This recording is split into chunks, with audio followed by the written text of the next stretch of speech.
Hi, I hope you had a good weekend. It's Karen Romano Young back again with another stellar chapter of A Girl, a Raccoon, and the Midnight Moon, my book with illustrations by Jessixa Bagley and published by Chronicle Kids in 2020. Chapter 25, The School Plan, September 30th to October 1st.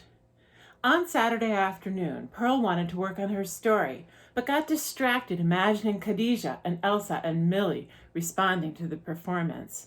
Try though she might to focus on the other 779 kids in the school, she couldn't stop picturing their faces, hearing their voices sneering, thinking she was stupid or geeky or ridiculous.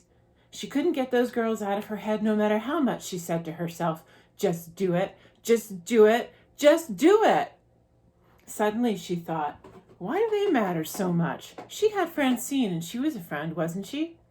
Pearl also sort of had Oleg. He was coming over to work on the plan with them on Sunday in preparation for Monday at school, and he was an 8th grader. So what if he was just doing it because he wanted the library to use his replacement head on their statue? And she had Nichols. Sure, he was a grown man, even further away from her age than Oleg, but he had shown her the reading raccoons. He believed in them, and he believed in her. That made him a real friend no matter how old he was.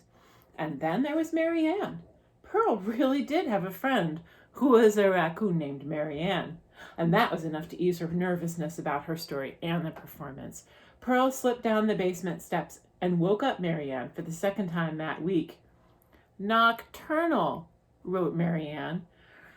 Pearl winced. "Sorry," she said, but was too excited to be sorry for long. "I need Mike Mulligan, and in return, I want to tell you my story. Did you read my letter? Will you be my practice audience?" Marianne wrote, "What makes you think we have Mike Mulligan?" "I saw it, thief," said Pearl. She was a bit shocked at herself, acting like Marianne was just any human, talking to her like that. But Marianne was laughing, showing her little teeth. "Please," said Pearl, "you'll get input on the story, too. You'll get to be an editor like your grandmother." Marianne wasn't writing anything, but maybe that was because she had been awakened from a sound sleep and she wasn't used to a human talking to her directly, making demands and offering deals. "You'll get to help make kids come to the library if the story's good enough," continued Pearl. "I'm trying to do what you said. You know, just do it." Marianne seemed to be considering the plan. "I need someone impartial," Pearl went on. "Francine and Oleg are too close to the story to be impartial, and at school nobody likes me because nobody cares about books as much as I do." Something about talking to a raccoon allowed her to admit this truth out loud for the first time. Marianne wrote, "When you do something other people don't do, they think you're special."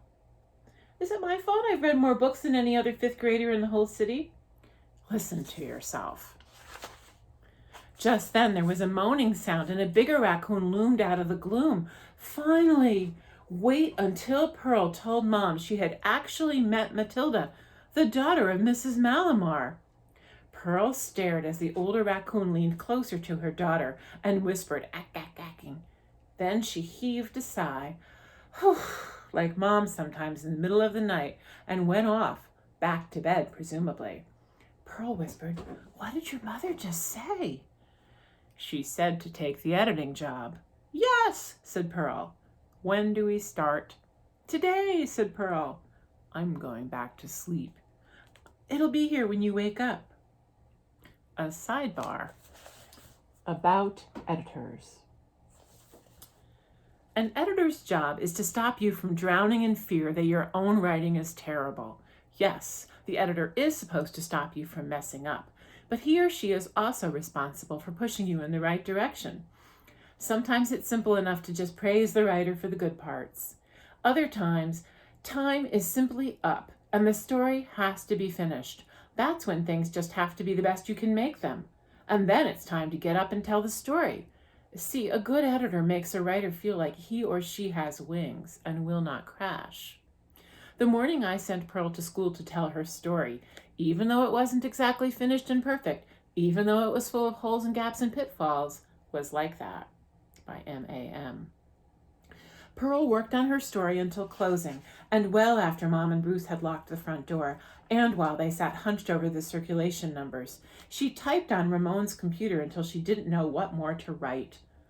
Of course, it wasn't all going to make it into the performance, but it gave the performance background. The foreground, what the audience would see, Pearl filled with suspenseful silence, shocking sounds, and ghostly visions.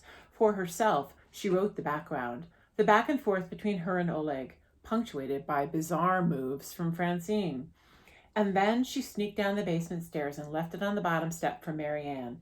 3 printed sheets, double-sided, triple-spaced, to allow room for edits, as Marianne had instructed her. Sunday morning, it seemed like fall had arrived at last. Bright, cool, sunny, windy.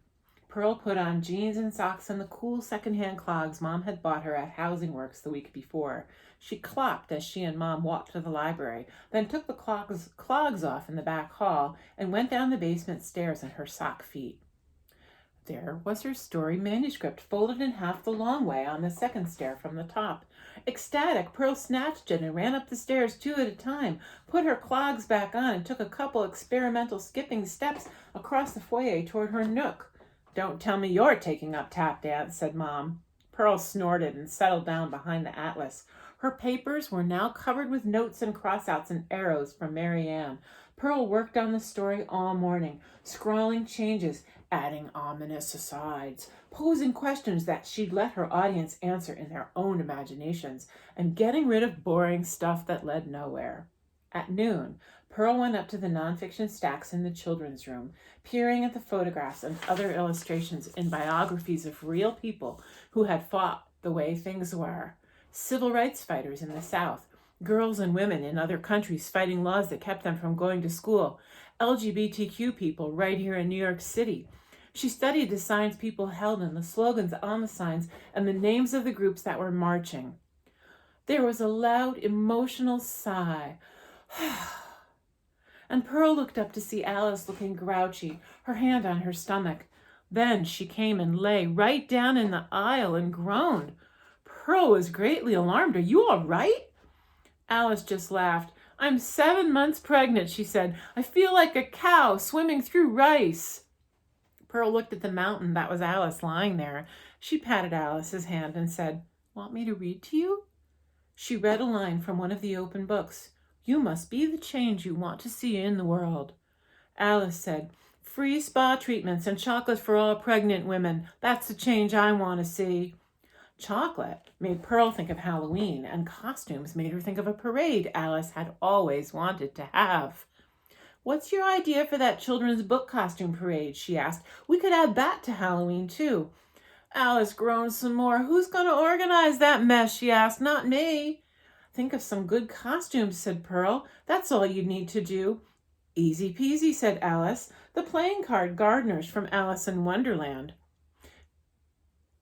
Just cardboard and string. A mouse with," actually Alice's Adventures in Wonderland by Lewis Carroll Macmillan, 1865. "A mouse with mouse ears and a giant cookie made of poster board for If You Give a Mouse a Cookie." If You Give a Mouse a Cookie by Laura Numeroff, HarperCollins, 1985. Harriet the Spy by Louise Fitzhugh, Harper and Row, 1964, with glasses and a notebook and a flashlight. Pearl wrote things down in her own notebook. Halloween was the second part of the plan, but they had to get through tomorrow before she could focus on the Halloween part. Tomorrow was the big day, the day of the plan at school.